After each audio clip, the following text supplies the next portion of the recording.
Hello, writer people. I am John Hartness. I'm a fantasy author, a comedy writer, a podcaster, an editor, and a small press publisher. And this is the 10 Things I Hate About You series. It's really 10 Things I Hate About Your Writing. And I don't really hate them, but this is a series designed to tell you what you're fucking up. By the way, I say fuck a lot, so if that offends you, toodaloo. Because my video, you can't fire me. So, today we're going to talk about world building and your underwear. One of these things is more interesting than the other. Not really. World building. If you're creating a world out of whole cloth, let's say an Earth, but maybe the middle of Earth, and you're populating it with all these different races and all these politics and kings and queens and good guys and bad guys and dwarves and elves and hobbits, and that takes a lot of world building. You have to figure out what type of creatures live in your world, what kind of political systems live in your world. Am I David Eddings and each country only has people of one color? Don't do that. It's 2019. We understand that there are different people in the same geography now. We write to reflect our world. It's not all just white European fantasy anymore. So color it up a little bit, says the middle-aged white guy. World building is essential. It is also a fucking trap. It's entirely possible for you to spend years creating your world and not get around to creating the book. I know people who have filled up entire 3-ring binders full of world building and magical systems and political systems and systems of systems and, I don't know, fucking laws of physics. But they haven't finished writing the book. Here's a hint. Speaking as a publisher, someone who issues contracts to publish writers, new writers, experienced writers, kinda experienced writers. I don't buy not books. Most of this whole video series is aimed at newer writers. If some of my authors send me a proposal for a 3-book series and say, here's what I want to do, and they've got 10, 15 years in their writing career, then I trust them to know how to build a book off of a proposal. I don't know you.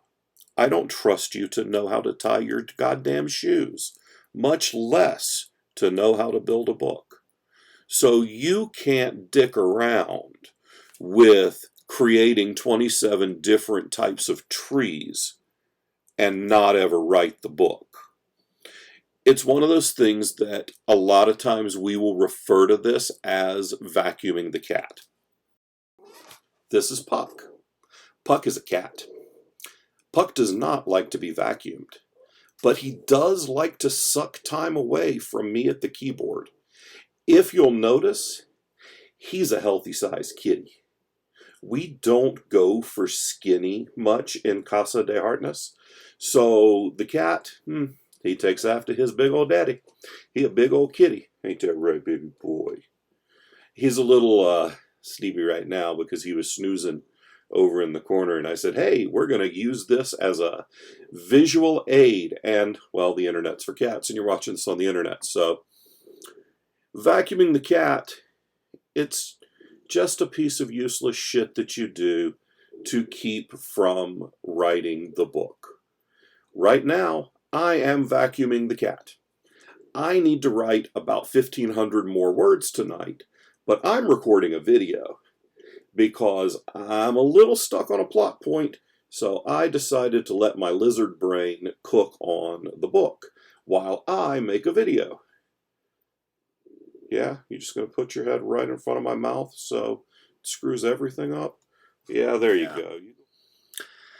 So when the cat went over there, he stepped on the mouse, which clicked on the red button, which stopped the recording. So I ranted for about 5 more minutes that none of you are ever going to know about because it didn't record.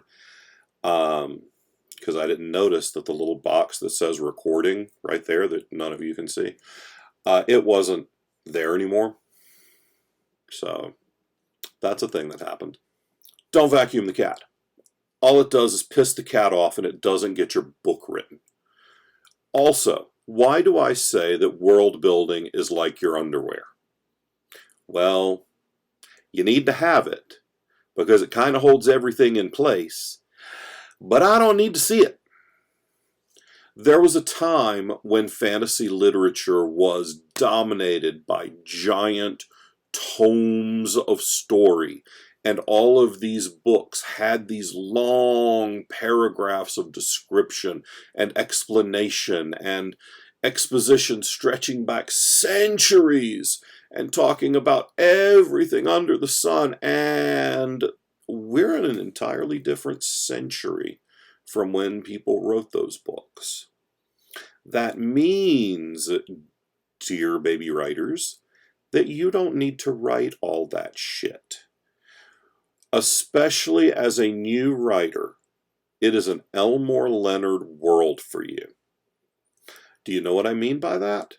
I mean, figure out the parts that people are going to skip when they're reading your book.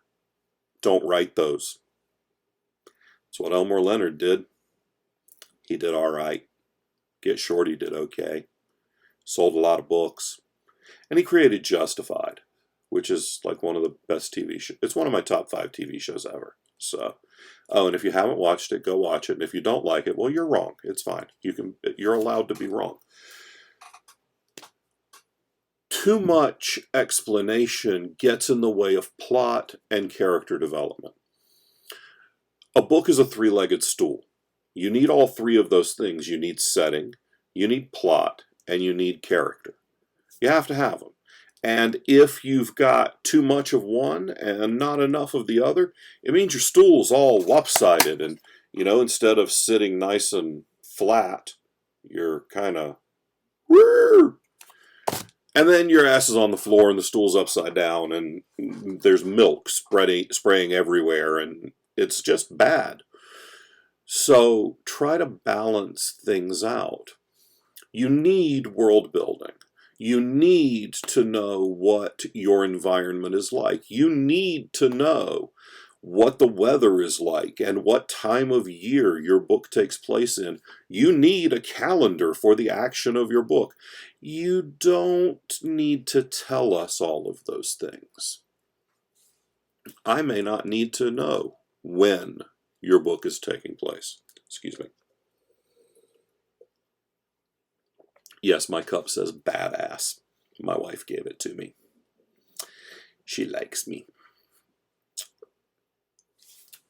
There's a lot of stuff that I create in writing books that nobody knows, or certainly they don't know until years after I created it. I have a Word document on my desktop that outlines Quincy Harker's entire life, and it talks about, let's see, in 1897, Dracula was born. In 1896, Quincy Harker was born. His birthday's in November. In 1898, James Harker was born. He's not canon. I think I invented him. In 1904, Orley Harker was born. I'm pretty sure I invented him. In 1913, Anna Trevis was born, and I know for damn sure I invented her. Nobody needs to know that shit. I need to know that shit because I need to know how old people are when they meet other people. I needed to know that Anna was in her late 20s when she and Harker met. And she was, hang on, I have the sheet. And she was 30 when she died at the hands of a Nazi in the mountains of France. I need to know all of those things. It's not in any book anywhere. I need to color the book with the relevant pieces of that information. Does it matter that she was 30 or 29 or 31 or 32? No. But I needed her little brother to be young enough that he still needed to live with her, old enough that he could have left, wherever the hell they were born, Austria, I think, with her 4 years earlier, and still of an age to be swept up by the Nazis on the street and sent to a specific camp for youth, as opposed to being sent to one of the camps where more adults were sent. I needed to know all of that. It boiled down to about 3 sentences in the book, because most of that doesn't matter to the narrative. All that matters to the narrative is Anna and her brother escaped the Nazis in Germany or Austria, ran to France, left Paris, and then he was taken by the Nazis, and she and Harker got into some deep shit when they were trying to get him back. That's all that's relevant to the book. None of those details on ages matter. People would skip all of that shit if I wrote it into the book. That means don't write it into your book. It's a balancing act. It really is. And pacing a novel is important. And it's a fine line between too much and not enough. And too much world building can shit all over your pacing. Because you have an adventure. You have to go from event A to event B to event C to holy shit event X. You have to go through the steps, and they have to have a time limit. You can't just meander for years and years, not in genre fiction, because then your characters aren't under any pressure. So if you spend pages and pages and pages explaining the Civil War in the kingdom 27 years ago, that really barely affects the plot, then you're showing off your fancy underwear. See, I looped back to the metaphor. I've used this metaphor before, so I didn't have to figure it out while I'm doing the video. World building is the structure that holds your book together. It's the frame. It's the lift. It's the tuck. It keeps everything where it needs to be. Keeps things from flopping around out there. But don't nobody need to see that. Keep your shit to yourself. Show the outer stuff.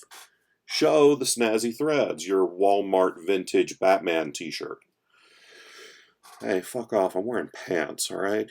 What do you expect? And it's almost 10:30 at night, and I'm still wearing pants. You guys are getting primo quality dress here. Not that you can see it. My point being that the world building is the stuff that lies underneath. And one of the ways that you can make sure you don't have too much world building is work with critique partners. Critique partners, alpha readers, beta readers, people who look at your book before it comes to somebody like me.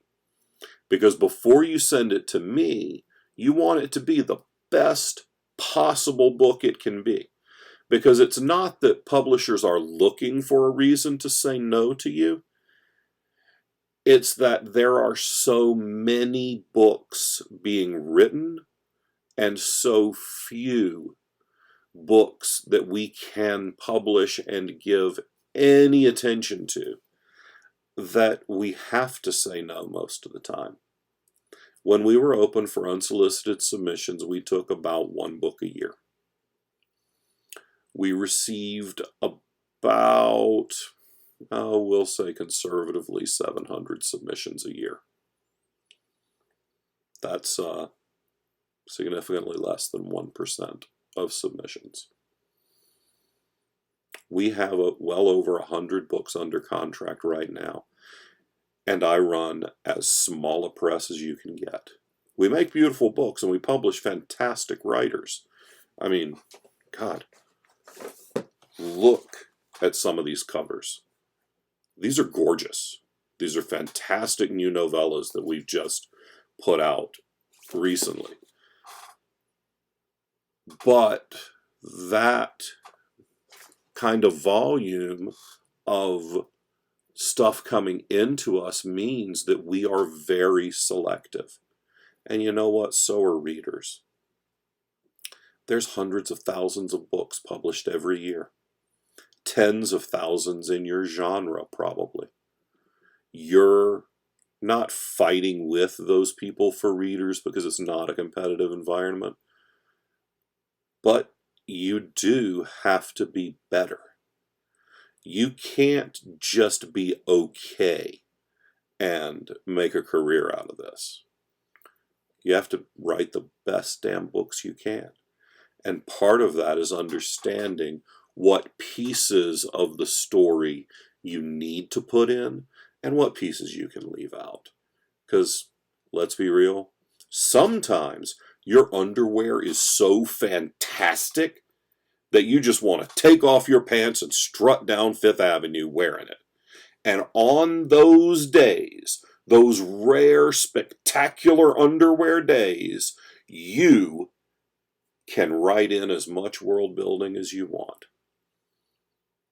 The other 364 days out of the year, keep your damn pants on. I hope this has been helpful. I hope it made some modicum of sense. I am regrettably 100% sober while recording this. So I'm going to sign off and go remedy that with a couple of Stellas that are screaming at me from the fridge, and try not to get my ankles torn to shreds from a grumpy ass cat who's just shooting daggers at me from across the room. I'll be back in a couple of weeks with another thing I hate, or something else that you're fucking up that's keeping you from getting published, or something that is hurting your book sales. So until then, y'all be good to one another. All right?